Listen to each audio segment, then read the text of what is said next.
Let's do this now. Every emergency funds and debt management, I know, setting the spiritual tone that we need to manage money properly. Good morning, beautiful and amazing souls. We see the skyscrapers reaching for the heavens, right? We see them everywhere we go. But we rarely talk about what's happening 40 feet underground. We see the skyscrapers rise and we will watch them go up.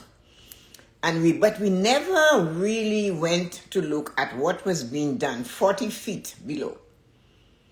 And that is where the whole thing starts. So today we are not talking about saving for a rainy day. We're talking about driving deep piles that ensure your skyscraper of wealth and never tilts when the wind blows. That's what we're talking about today. How to build that foundation that when you put the load on it, it sustains it. Like those of you who were well fortified with several different types of savings account, when Mr. COVID came, you were ready. You had bounce in your step. You had determination in your shoulder. You were walking like, yes, I can do this. You know why?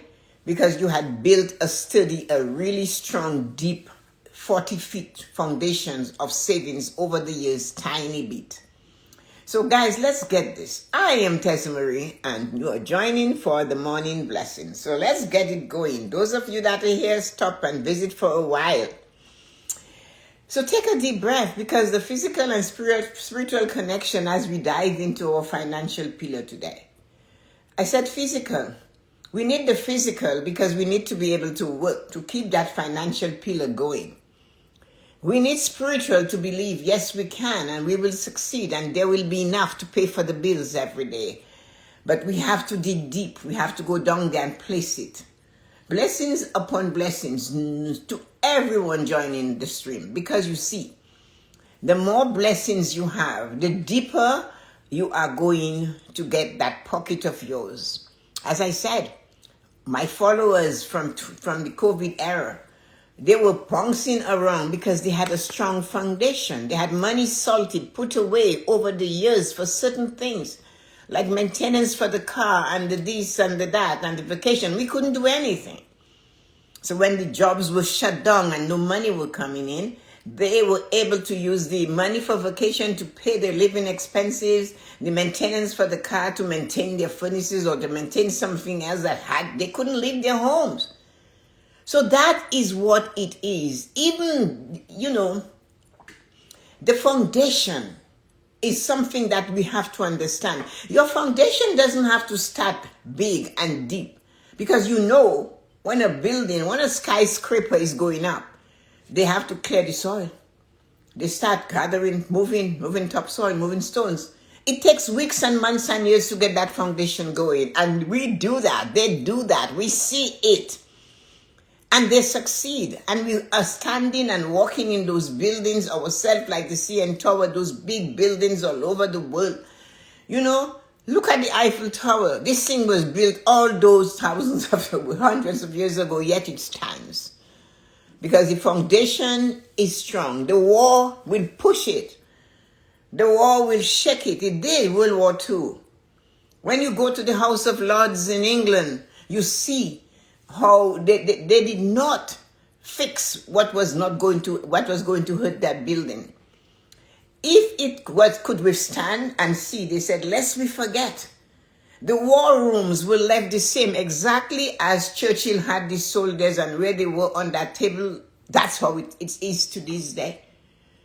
They didn't want to forget that what they had to go through to come out of this war, that they will never forget it. So you go into Windsor Castle and yes, you will see damage to the walls inside and outside because they wanted to make sure that they remember this. So when we are building our foundation, we have to remember the twists and turns of life when we are building our foundations. We have to remember that. Most people look at an emergency fund as a scarcity move, a just in case something goes wrong bucket. We are shifting that mental perspective. Why save for a rainy day when you can save for a vacation day? And if something happens, then you will use a little bit of it. But give it a positive name. In high-rise construction, when you're building, you're piling deep, the piles are heavy pillars, driven deep into the bedrock of the ground. Without them, the building sinks into the sand.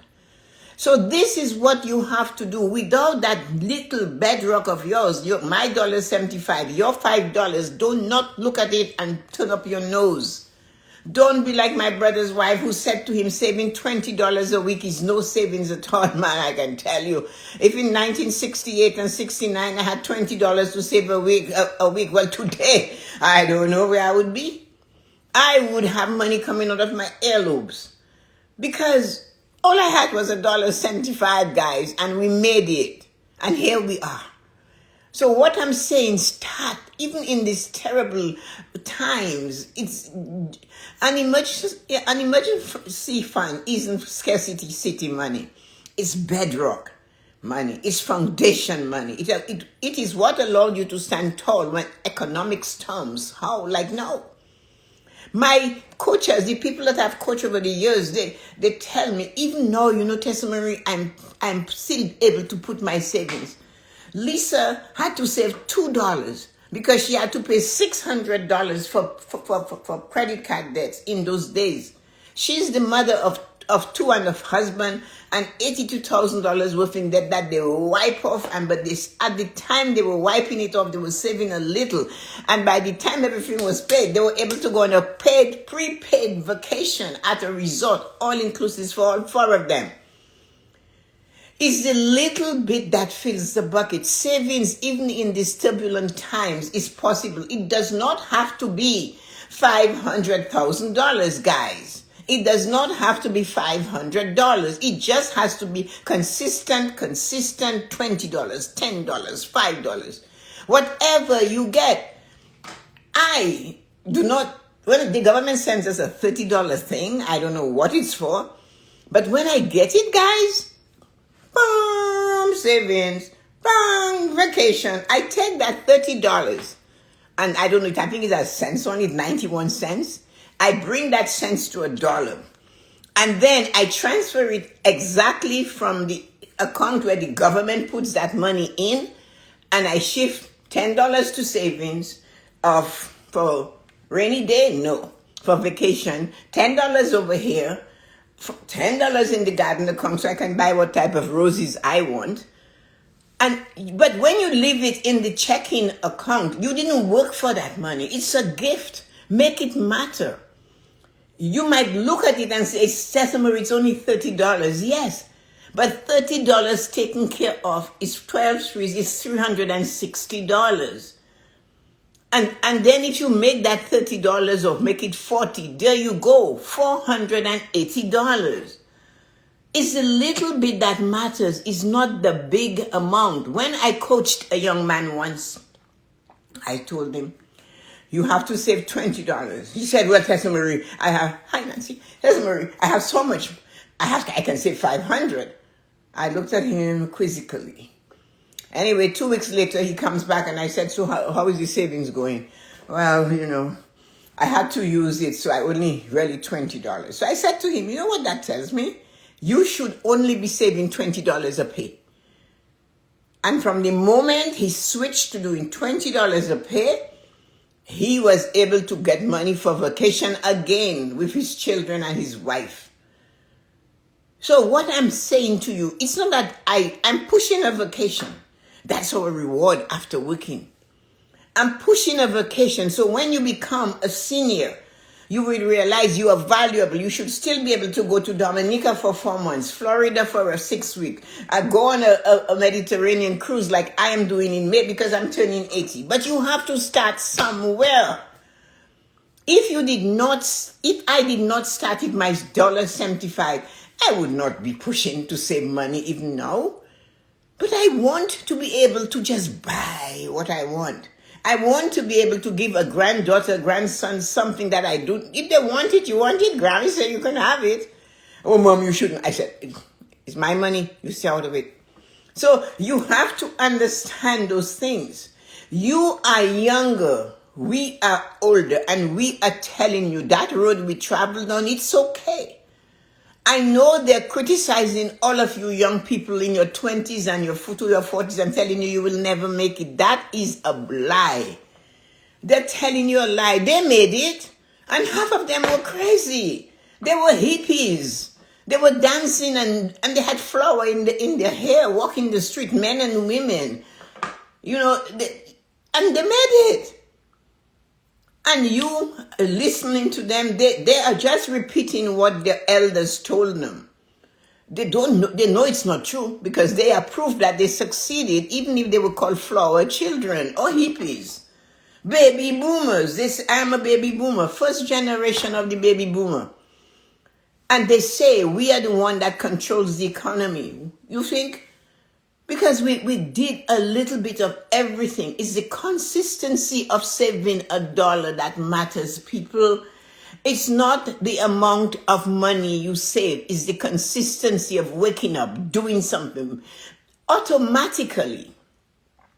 Most people look at it, they think that an emergency fund is for emergency. No, do not call it an emergency fund. My vacation fund, but if the tire blows, you can use that to fix it. But give it a name that is going to drive you to succeed.